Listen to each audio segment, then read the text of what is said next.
The frantic two-day search for actress Jennifer Hudson's missing nephew ended this morning with the worst possible outcome: the discovery of an SUV missing from the crime scene with a boy's body inside. We can confirm that the body located inside the vehicle was the body of 7-year-old Julian King, they setting a stage. I wish they would do that to Jennifer Hudson. I wish they set a stage for her, cause I'm sick and tired of a was willing to sacrifice her own family and a child just getting and everybody.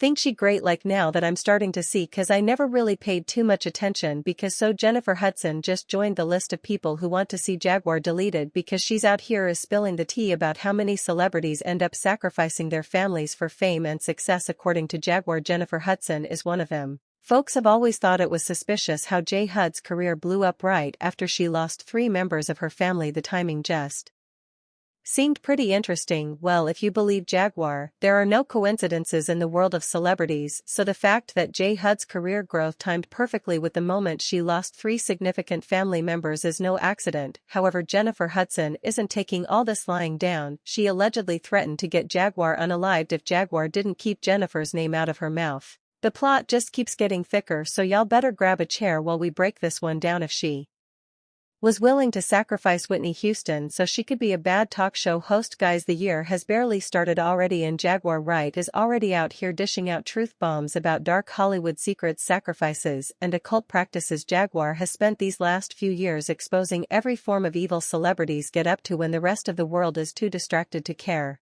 And it has gotten her many enemies and few friends in the industry, but when has Jaguar ever backed down from telling the truth, because of whose feelings might be hurt? She recently set her sights on Jennifer Hudson, and let's just say if any of the tea Jaguar is spilling about Jennifer is true, then the industry might be more rotten than you and I will ever understand. So according to Jaguar, Jennifer has been into that woo-woo stuff from day one and she'll sacrifice anything and anyone to get ahead in the industry. And she meant that literally. See, Jaguar spilled the tea about J. Hud always wanted to be like Whitney Houston so much that she copied everything about her, from her style to her singing to her hair. But of course there can only be one Whitney Houston, cause I was really trying our hardest to look like Whitney Houston. I never really thought about it if she was willing to sacrifice Whitney Houston so she could be a bad talk show host. So to play devil's advocate for those that say W is jealous of their careers, why would I be jealous of sacrificing people and accepting false accolades for that? I didn't earn. If you look back at pictures from when J. Hud was younger and Whitney was younger, you can clearly see the point where Jennifer decided to start stealing Whitney's look. Now don't get me wrong, getting inspo from an artist you admire and look up to is one thing, but copying their entire aesthetics to make your career seem like theirs, that's taking it a bit too far. Oh, but it gets worse. According to Jaguar, it wasn't enough for Jennifer to copy Whitney Houston, she also tried to get close to Clive Davis, who was Whitney's mentor, just so she could live Whitney's life. For context, Clive AV was the one who discovered Whitney Houston and put her on when she was just a teenager. He maintained a strong influence in not just her career but also her personal life, and he was right there with her throughout her struggles with an alcohol addiction, her toxic marriage to Bobby Brown, and her many comebacks to the scene after taking breaks for rehab. Their relationship was more than just the average music executive and singer relationship. It was more like a friendship than a business arrangement, at least to Whitney anyway. There have long been rumors that Clive was controlling towards Whitney and that he felt like he owned her because of his impact on her career.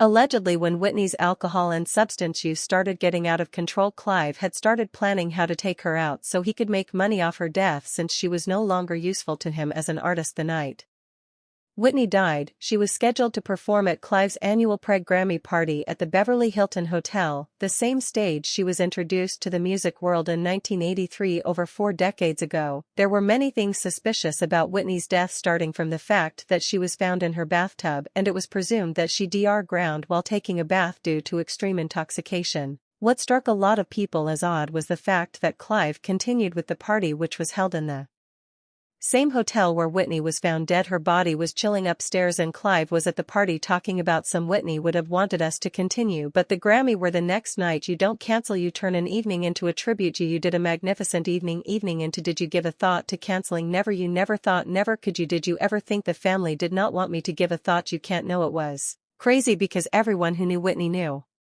That she would never have wanted Clive to continue with the party while she was up there. All the inconsistencies with Whitney's death and Clive's behavior right after it led to suspicions that he might have had something to do with her being euthanized, and according to Jaguar, Jennifer Hudson might have also worked with Clive to sacrifice Whitney. It's believed that Whitney knew she was about to get sacrificed, but she couldn't do anything about it because Clive had her surrounded. What she could do was warn others, and that's apparently why she crashed an interview with Brandy and Clive Davis to give Brandy a note saying she should be careful of who she trusts in the industry. It's not like J. Hud and Whitney Houston were besties, but J. Hud tried to get as close to Whitney as possible in the name of Whitney being her childhood hero. Come to find out, Jennifer was allegedly plotting with Clive to take out Whitney because Clive promised to make her the next Whitney Houston. Leola Brown, Bobby Brown's sister, is said on several occasions that she was beaten. They saw her body. She didn't just die in a tub like she was beat up, and Brandy was the one that found her. But you know they pledge allegiance to 52Gs. Oh, but if you thought that was bad, then brace yourself for this next part because it gets so much worse. According to Jaguar, J. Hud has been in the business of sacrificing people for her own benefit for a long time, and she took it to the extreme when she did it to her own family. So on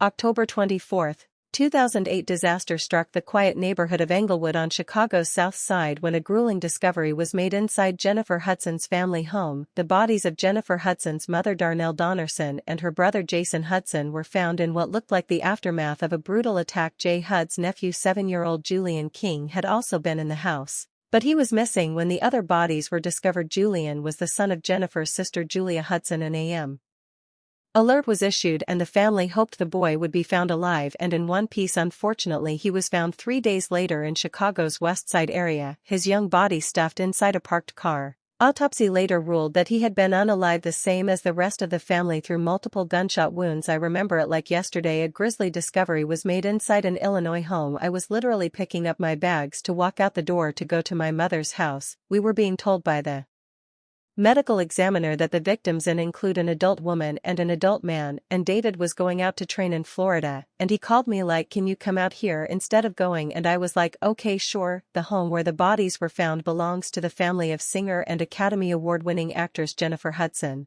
The grim investigation was kicked off after Jennifer's sister Julia walked in on the heartbreaking sight of the bodies of her mother and brother with her son nowhere to be found. As Chicago police started their investigation, their first discovery was the weapon used in the UN living, which was found in the same park where young Julian's body was found. As if the situation wasn't already tragic enough, investigators quickly turned their sights to Julia Hudson's estranged husband William Balfour. Balfour was as shady as they come. He had a very toxic relationship with Julia, and according to the family, he had once threatened to unalive Julia during an argument. Think about what you trying to do that. You find Balfour also had a rap sheet longer than LeBron's arms at the time of the incident. He was on parole after spending nearly 7 years in prison for attempted vehicular hijacking and possession of a stolen vehicle. It was a no-brainer that Balfour became the prime suspect, and he was taken into custody the same day. The bodies of Jennifer's mom and brother were discovered. To make matters worse, Baylor's fingerprints were found on the car where Julian's body was found. A few months later, investigators revealed that Baylor's current girlfriend said she saw a gun identical to the bin with him a few days before the incident occurred. All of that tied together to make him stay in jail till December 2008,